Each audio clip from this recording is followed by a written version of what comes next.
পাগল নাকি আপনি? মরতে যাচ্ছিলেন কি জন্য?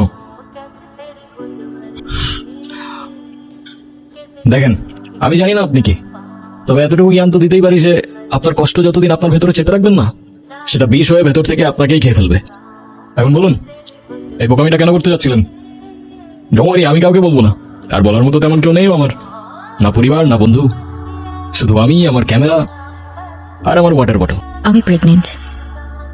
ভালোবেসেছিলাম, বিশ্বাস করেছিলাম, কিন্তু ভাবিনি সে ভালোবাসা এইভাবে শাস্তি হয়ে ফিরে আসবে।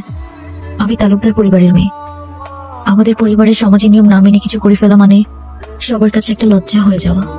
আমার পরিবার, যারা বলে মেয়েরা হচ্ছে ঘরের সম্মান, আর তারা যখন জানবে আমি বিয়ের আগেই, কিচ্ছু বলবে না, শুধু চেয়ে থাকবে।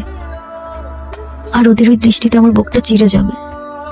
ওরা বলবে না তুই মরে যা, কিন্তু আমি বুঝে যাবো আমার মরে যাওয়াই উচিত। এখান থেকে ঝাঁপ দিলে আপনার চিৎকার থেমে যাবে সে ব্যাপারে তো কোনো সন্দেহ নাই, কিন্তু যার জন্য আপনি এখানে আসলেন সে তো দিব্যি ঘুরে বেড়াবে, রাইট? সেই হারামজাদারা কোথায়? আপনার বয়ফ্রেন্ড কোথায় সে? তাহলে তুমি যাচ্ছ? আমি এই সুযোগটা কোনোভাবে হাতছাড়া করতে চাচ্ছি না। চাই না প্রজেক্ট, এটা আমার ফিউচারের জন্য খুবই দরকার। আর আমাকে? ও, আমাকে দরকার নেই তোমার? তুমি কি একটাবারও ভেবেছো তুমি চলে গেলে এরপর কি হবে? আচ্ছা, তুমি জানো যে আমি তোমার জন্য কি ভাবি না ভাবি, কিন্তু আমি যদি এখন বিয়ে টিয়ে করি তাহলে আমার সব গুলিয়ে যাবে। তার মানে আমি সব গুলিয়ে দিচ্ছি? তুমি তোমার লাইফটা গুছাচ্ছ, সেখানে আমি কোথাও নেই। রাফিজ, প্লিজ তুমি তোমার পরিবারকে নিয়ে একটাবার আমার মামার সাথে কথা বলো। তোমার এক্ষুনি বিয়ে করতে হবে না, তুমি যা করে চায়না থেকে এসেই করো।